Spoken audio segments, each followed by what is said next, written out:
par Jésus-Christ, petit bon Dieu. Et je suis content parce que nous offrons encore des privilèges pour que nous soyons capables d'étudier ensemble la parole de Dieu. L'occasion ça nous saisit pour que nous soyons capables d'étudier encore un verset que nous estimons qui est très important. C'est 1 Corinthiens chapitre 15, le verset 24. Alors, j'aime toujours faire ça, j'aime toujours demander ça. La parole de carré pour capable de concilier texte et différents textes que nous allons partager ensemble encore pendant l'étude ça. 1 Corinthiens chapitre 15, le verset 24. Nous prenons ça parce que lié avec la dernière vidéo que nous présentée par vous dans Genèse chapitre 3, le verset 15. Côté de la parole du dernier Adam. Le second Adam, ou bien le dernier Adam. Et nous avons montré il y a une responsabilité pour que le capable retourner dans le jardin, pour l'administrer le jardin, pour l'assurer la gestion du jardin, pour que le capable gouverner le plan que bon Dieu a gagné depuis l'éternité.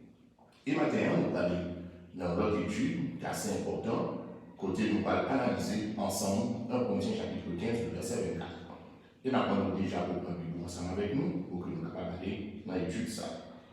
Dans 1 Corinthiens 15, verset 24, nous lisons parole qui dit: ensuite viendra la fin, lorsque il va remettre le royaume assis là qui c'est Dieu et qui c'est Père, après que le film détruit toute domination, toute autorité et toute puissance. Texte ça, nous allons décortiquer, nous allons faire plusieurs parties. Là-dedans, nous joignons, il parle de la fin, donc la consister sur la fin de qui ça? Ensuite, il parle du royaume. Nous allons analyser de qui royaume parle-nous. Ensuite, il parle de la destruction de toute domination, de toute autorité et de toute puissance. Nous allons étudier tout élément ça ensemble. Et nous comprenons à travers le texte, il y a d'abord une période qui a fini et une autre période qui a commencé. On est capable de dire, verset ça a couvert deux grandes périodes. Une période qui a fait cousser et une période ça va arriver l'enfin et après une autre période qui va commencer. Et nous sommes capables même de prouver une période intermédiaire entre deux périodes. Une période, nous allons c'est le règne millénaire et une dernière période là, nous allons c'est l'éternité. Et c'est ça que nous invitons à étudier ensemble avec nous. Et là, pour ouvrir maintenant dans un autre texte, côté toute compréhension, ça va dégager. Nous allons ensemble dans l'Apocalypse chapitre 5 et nous allons prendre verset 9 et verset 10. Et là, nous allons découvrir vérité fondamentale que nous devons bien comprendre, je vous dire, et ça va aider nous en pile. Apocalypse chapitre 5, nous allons sortir dans verset 9 et disons versets 9 et 10. Il dit ici: et il chantait un cantique nouveau. Et bien ça vous a dit dans le cantique là. Ou bien dignité pour un livre là, et puis pour ouvrir soyo. Parce que vous êtes immolé et vous êtes racheté pour bon Dieu par sang qui était versé, qui a parlé de Jésus. Vous rachetez pour bon Dieu des hommes qui sortent dans toute tribu. Des hommes qui sortent parmi toute langue que vous parlez sur la terre. Des hommes qui sortent dans mi-temps tout peuple. Des hommes qui sortent dans mi-temps toute nation. Ça c'est verset 9. Verset 10 dit. Et on fait avec nous, un royaume et des sacrificateurs pour mon Dieu et on va régner sur la terre. C'est exactement ça nous souligne dans 1 Corinthiens 15, le verset 24. Voilà des hommes et des femmes qui prennent des privilèges pour que soient capables de vivre dans un royaume de paix. Ou fait avec nous, un royaume et des sacrificateurs pour mon Dieu, et nous va régner sur la terre. Ma partie attention sur la dernière partie texte, il dit, et ils règneront sur la terre. Donc, règne de la paléa, royaume de la paléa, c'est un royaume qui va être établi sur la terre. Et comme on nous dit, ça fait référence à deux périodes.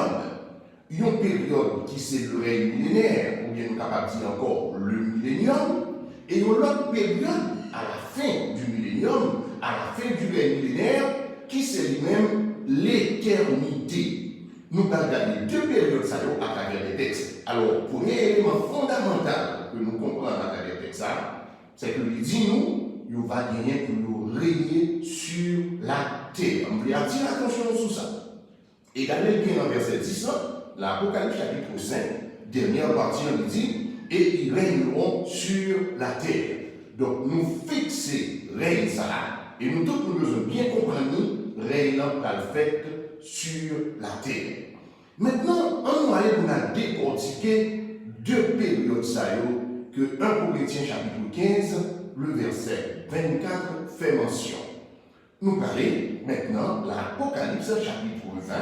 Nous avons toujours été dans le livre de l'Apocalypse. Et Apocalypse chapitre 20 va porter pour nous en pile lumière. Et nous allons arriver saisir effectivement qu'il y a deux grandes périodes que nous sommes capables de relever dans le texte. Dans l'Apocalypse chapitre 20, la première verset 5, il dit ici, les autres morts ne reviennent point à la vie jusqu'à ce que les 1000 ans fussent accomplis. C'est la première résurrection. Si on a légèrement plus haut, on va voir qu'il dit, ils revinrent à la vie et ils régnèrent avec Christ pendant 1000 ans. Donc, il y a une référence qui fait à une résurrection. Il y a une référence qui fait à une résurrection côté gain des hommes et des femmes qui vont régner sur la terre pendant 1000 ans. Donc, première période qu'il a parlé avant 1 Corinthiens 15, verset 24, lorsqu'il dit à la fin de ce règne, alors viendra la fin, lorsqu'il va remettre le royaume assis là, qui c'est Dieu, qui c'est Papa, et bien, le royaume, ça, la fait référence à lui-même, c'est ça, nous dit le millénium, ou bien encore le royaume d'Israël. Donc, le royaume, ça, la durée 1000 ans. On va aller pour nous comprendre ça. Nous sommes ils revinrent à la vie et après avec Christ pendant 1000 ans. Le verset 6, il dit ici, heureux et saints ceux qui ont part à la première résurrection. La seconde mort n'a point de pouvoir sur eux, mais ils seront sacrificateurs de Dieu et de Christ, et ils régneront avec lui pendant 1000 ans. Voilà la période de 1000 ans, côté Mounsaïon qui prend part dans la première résurrection pour avoir des privilèges pour que nous soyons capables de participer dans le règne. On fixe ça rapidement. Tout le monde a levé avant le début du règne millénaire, et bien il a levé pour que nous soyons capables de régner pendant 1000 ans. Nous comprenons immédiatement, la Bible fait référence ici de la première résurrection, et première résurrection, ça, nous qui par la donne, c'est nous qui avons levé avant 1000 ans. On nous dit ça rapidement, si nous avons posé quelques questions, combien de résurrections qui gagnent? C'est une grosse question et nous avons tout bonne réponse à travers verset ça. Combien de résurrections qui gagnent? Eh bien, il y a deux résurrections. Il y a ça, la première résurrection, et pour l'autre résurrection, que nous avons appelé la résurrection finale, ou bien la dernière résurrection. Si il y a une première résurrection, et bien il y a une dernière résurrection. Donc, combien de résurrections il y a? Deux résurrections. Il y a la première résurrection la faite avant le début du règne millénaire. Et après la première résurrection, ça, tout l'autre mort n'est pas levé. Parce qu'il dit, ils revinrent à la vie et ils régnaient avec Christ pendant 1000 ans. Donc, un premier groupe de monde qui levait, qui va régner avec Christ pendant 1000 ans. Mais verset 5, là, nous avons plus précision, là, on va jamais trouver. Il dit, nous, les autres morts ne reviennent point à la vie jusqu'à ce que les 1000 ans fussent accomplis. Ça signifie qui ça? Ça signifie que aussi longtemps 1000 ans pour fini, aussi longtemps règne de 1000 ans pour fini, aussi longtemps millénium ou bien royaume d'Israël là pour fini, et bien mon groupe de monde même qui pas levé. groupe de monde ça y a été dans la tombe, il n'a pas ressuscité. Alors on a fixé ça bien pour qu'on capable bien comprendre. Combien de résurrections qui gagnent? Gagnent 2 résurrections. Et 2 résurrections, ça y est, sont séparées par une période de 1000 ans. Avant le règne millénaire, il y a un groupe de monde qui a ressuscité. Nous savons, la Bible dit, il fait partie de la première résurrection. C'est ça le but dans le texte. Maintenant, nous allons lever, nous ressusciter, nous vivre avec Christ pendant 1000 ans. Lorsque 1000 ans ça a fini, eh bien, dans l'autre résurrection, nous allons même nous faire partie de la résurrection finale, ou bien nous faire partie de la dernière résurrection. La Bible dit ça de l'autre façon encore. Nous allons qui fait partie de la première résurrection, la Bible de la résurrection, ça, la résurrection des justes. Et nous allons qui fait partie de la dernière résurrection, ou bien de la résurrection finale, la Bible de nous allons des injustes. Donc il y a 2 résurrections. Une résurrection des justes et une résurrection des injustes. Première résurrection pour les justes, la fait avant le règne millénaire, et dernière résurrection pour les injustes, la fait après le règne millénaire. Donc nous avons besoin de bien comprendre ça. Maintenant, lorsque la période de 1000 ans finit, nous allons entrer dans l'autre période. Et c'est ça qu'elle nous dit, 1 Corinthiens 15, 24, couvrit 2 grandes périodes. Une première période de 1000 ans, que nous avons le millénium, ou bien encore le règne millénaire, ou bien encore le royaume d'Israël. Et une autre période qui c'est l'éternité. Et nous sommes capables de dire une autre période intermédiaire qui intercalée entre première période, ça qui c'est période de 1000 ans, et l'éternité. Période ça lui-même, nous sommes capables de dire le jugement dernier. Ou encore le jugement du grand trône blanc. Et nous allons couvrir ça. Maintenant, nous toujours l'Apocalypse chapitre 20, nous sommes dans verset 5, nous sommes dans verset 6, pour bien rapporter dans verset 7. Mais ça dit ici, lorsque 1000 ans va finir, va accomplir, Satan va relâcher dans la prison. Ça, c'est l'autre sujet que nous avons besoin d'aborder là. Satan qui va le mettre en prison.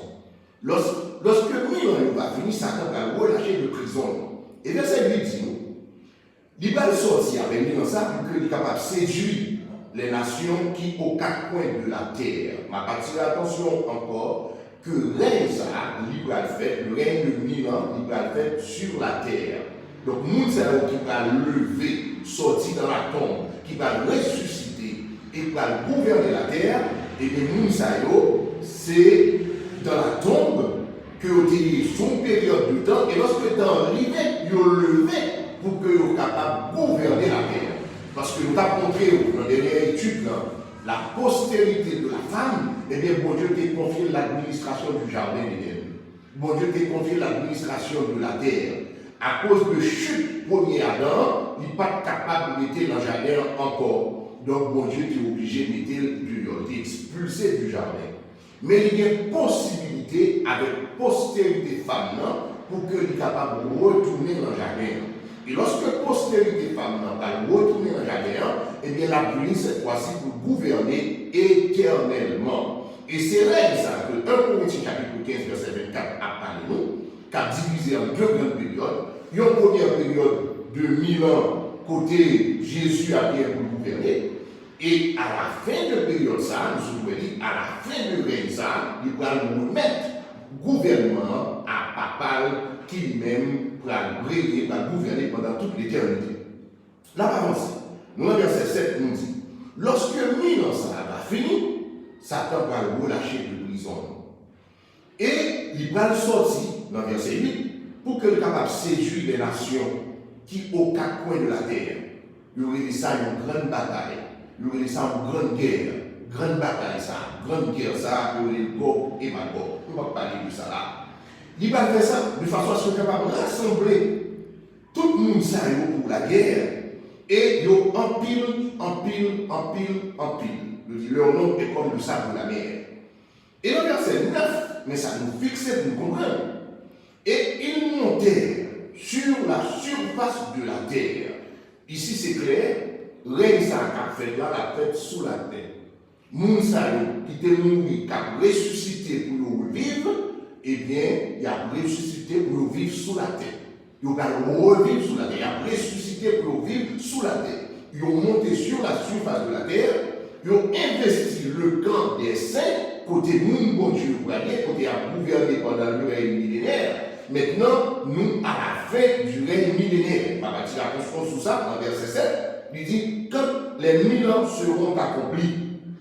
Donc, une période de 1000 ans qui c'est un règne sur la terre, côté Jésus lui-même a dirigé, a gouverné. Mais règne ça, bon temps pour finir ces 1000 ans, ils vont côté le commencer, ils vont côté le finir. Donc, là, le commencer, c'est l'an 1 du règne millénaire. Là, il finit, et bien là, on compte 1000 ans, le règne millénaire a fini. Et bien, c'est ça, verset 7 dit. Quand les 1000 ans seront accomplis, c'est-à-dire lorsque 1000 ans finit, Satan va le relâcher de prison. Et c'est le Satan va le sortir pour qu'il soit capable de séduire les nations. Et verset 9 dit nous, ils ont monté sur la surface de la terre. Je vais attirer l'attention pour montrer que tout événement ça a passé sous la terre. Ils ont monté à la surface de la terre. Et ils ont investi le camp des saints qui vont servir un saint déjà sous la terre. C'est eux qui ont gouverné pendant 1000 ans. C'est eux qui ont régné dans le royaume d'Israël. C'est eux qui étaient là dans le millénium pendant 1000 ans. 1000 ans commencé avec le règne 1, ou passer dans 2, ou passer dans 3, ou passer dans 4, jusqu'à ce qu'on arrive dans 1000 ans. Lorsque 1000 ans finit, et bien c'est ça qui dit dans le Corinthiens 15-24, à la fin, ensuite viendra la fin. De qui fait la palais de la fin des 1000 ans. Alors viendra la fin, de qui fait la palais de la fin du règne millénaire, la palais de la fin du millénium. Eh bien, lorsque 1000 ans ça a fini, lorsque le millénium a touché à fin, eh bien, Satan va le relâcher de prison. Il va lever maintenant pour cette grande bataille que la Bible est Gog et Magog. Il va lever pour qu'il soit capable de séduire les habitants de la terre. Et verset 9 dit nous, ils ont monté sur la surface de la terre et ils ont investi quand petit bon Dieu, qui était dans la ville, ça, la ville de Jérusalem, la ville bien-aimée. Mais du feu bon Dieu va sauter en ciel et du feu bon Dieu va dévorer et Moussa va le détruire. Ils ne sont pas capables de vivre dans le royaume ça, qui est établi sous la terre, ils vont détruire. Parce que nous-mêmes, nous, c'est les enfants du diable. Maintenant, première période là, finie, n'a pas grand pour nous, qui étaient morts dans Christ, ils ont ressuscité. Ils ont part dans la première résurrection. Ils ont levé avant le règne millénaire. Et pendant tout ça, toujours un groupe qui toujours même dans la tombe qui ne peut jamais lever. Pas jamais oublier ça, mais ça dans la tête. Il y a deux grandes résurrections. Il y a une première résurrection qu'a fait avant le règne millénaire et une dernière résurrection qu'a fait après le règne millénaire. Moun qui a participé dans le règne millénaire, et bien moun sa yo y a levé pour prendre part dans la première résurrection. Et texte dit nous, les autres morts ne reviennent point dans la vie jusqu'à ce que les 1000 ans fussent accomplis. Et un peu plus loin, il dit nous, et ils revinrent dans la vie, et ils régnèrent avec Christ pendant 1000 ans. Donc, un groupe qui a levé, qui a régné avec Christ pendant 1000 ans. Maintenant, depuis ça, 1 Corinthiens chapitre 15, verset 24, a parlé nous, lorsque il dit nous, alors viendra la fin, quand il remettra le royaume à celui qui est Dieu et Père, de qui fait la paléo, et bien la paléo de fait règne millénaire. La paléo de fait 1000 ans. Et lorsque 1000 ans ça a fini, maintenant, nous, ça a quitté là avec Christ, il est déjà ressuscité, il vit avec pendant le règne millénaire, pendant 1000 ans. Maintenant, nous, ça c'est eux-mêmes qui ont des privilèges pour qu'ils soient capables d'entrer dans la deuxième période là. Parce que parmi ça, nous, 1 Corinthiens 15-24 fait référence à deux grandes périodes. Il y a une première période de 1000 ans et une deuxième période qui c'est l'éternité. Et nous disons, nous sommes même capables de trois périodes. Mais la troisième période là, il est un peu caché. c'est une période intermédiaire entre le règne millénaire et l'éternité.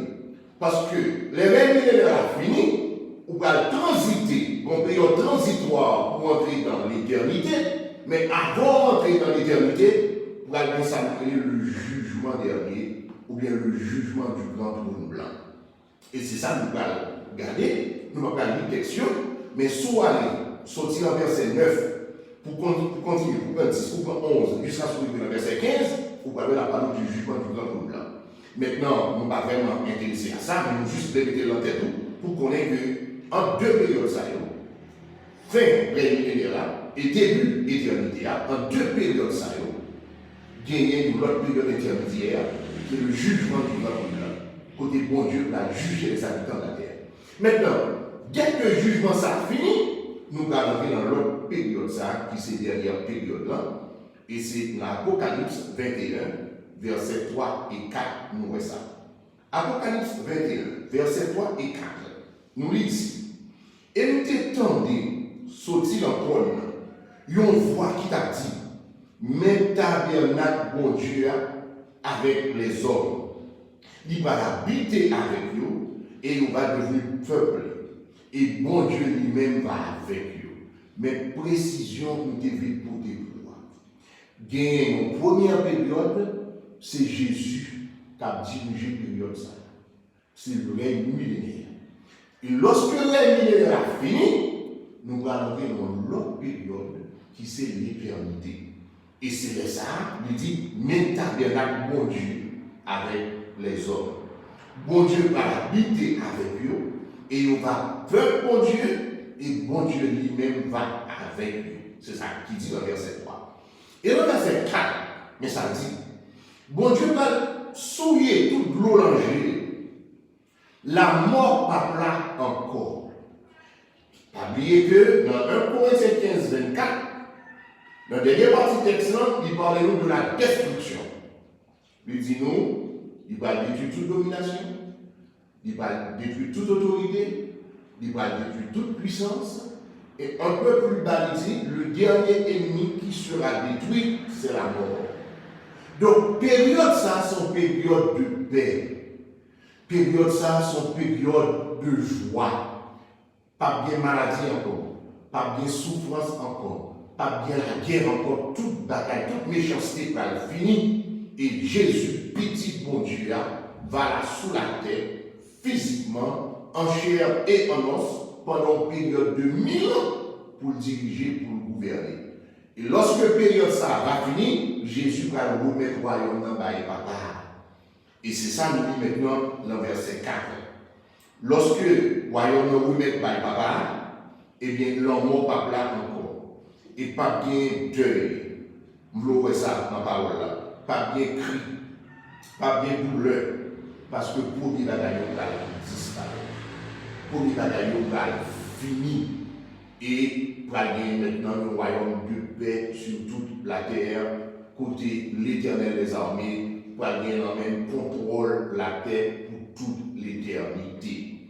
C'est ça qu'il dit dans 1 Corinthiens 15, 24, et nous voulons relire encore pour que nous soyons capables de bien fixer dans l'esprit.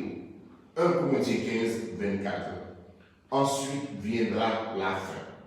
Lorsque il va remettre le royaume assis là, qui c'est Dieu, qui c'est Papa. Après que le film détruit toute domination, toute autorité et toute puissance. De qui ça, verset ça parler? Verset ça parler de la fin du règne millénaire. Il parlait de la fin du royaume d'Israël. Il parlait de la fin du millénium. Il y a une période de 1000 ans qui va bien sous la terre, côté Jésus, petit bon Dieu, physiquement, va administrer la terre, comme étant la postérité de la femme, il va l'administrer jamais. Il va cultiver, il va gérer jamais, Jean Dieu demandé là pendant 1000 ans. Mais là, il ne s'est pas bien pour tout le temps. L'a commencé et puis l'a fini. Mais lorsque le règne 1000 ans ça a fini, Jésus va remettre le royaume dans le papa. C'est ça qui veut dire ensuite viendra la fin. La fin de qui ça? La fin du règne de 1000 ans. La fin du règne millénaire. Lorsque le fini, Jésus va remettre royaume dans papa. Royaume dans papa, pour faire qui ça? Pour que nous soyons capables d'entrer dans l'éternité. Parce que c'est deux grandes périodes qui disent dans 1 Corinthiens 15-24. Une première période qui c'est le règne millénaire, qui a commencé, qui a fini. Entre deux périodes, ça nous parle du jugement du grand blanc. Et ensuite, par la dernière période, la deuxième période, qui c'est l'éternité, côté Jésus va remettre royaume dans papa. Et bon Dieu va gagner maintenant pour gouverner éternellement. Les ça, c'est pas la paix sur toute la terre. Pas de grands coups encore, pas de cris encore, pas de méchanceté, pas de la guerre. La terre a devenu un véritable paradis. Et les enfants de Dieu qui sont ressuscités dans la première résurrection, c'est eux-mêmes qui ont levé pour vivre pendant 1000 ans. Ils vont vivre un règne de paix pendant 1000 ans. Tout le monde, bon Dieu, va lever. Mais à jamais oublier, l'autre monde a jamais levé eux-mêmes, il a été dans la tombe pendant 1000 ans. Il a levé après 1000 ans. Les 1000 ans finis, 1000 ans de règne finis, reste moi va lever. Les lever eux-mêmes, nous parlons d'un jugement. Premier groupe qui était levé, qui s'est mon Dieu, levé, pour commencer à veiller, nous parlons d'un jugement. Il fait 1000 ans à payer. Après le règne millénaire, l'autre monde ne peut pas lever, à nous-mêmes nous lever, il y a un jugement. Et après le jugement, maintenant c'est l'éternité, côté monde ça a quitté la table pendant 1000 ans, ils rentrent maintenant dans l'éternité, ils vont pas vivre pour tout le temps, ils ne vont pas jamais mourir encore. Pas de mort encore, pas de deuil, pas de crier, pas de douleur, pas de souffrance, pas de méchanceté, pas de la guerre sur la tête, pas de l'hôpital encore, pas de monde qui a tué le monde, la paix sur toute la terre. C'est pour ça que bon Dieu fait nous, et c'est peut-être ça que nous avons dit en servir bon Dieu. Le servir bon Dieu, la connaissance par le bon Dieu, nous sommes capables de mener une vie qui est agréable à bon Dieu, nous avons mouru, nous avons ressuscité, nous avons pas la première résurrection, et nous allons vivre avec Christ pendant 1000 ans. Et tout le monde qui n'a pas bon Dieu, qui n'a pas craint bon Dieu, qui n'a pas servi bon Dieu, nous allons lever dans la résurrection finale. Mais au fin lever, on va aller en jugement, et on va bien droit pour joindre cette vie éternelle. Nous avons espéré que bon Dieu bénisse, nous avons espéré que bon Dieu fortifie, que bon intelligence, parole, pour qu'on soit capable de comprendre ça qui dit dans 1 Corinthiens 15, 24. Gloire à Dieu.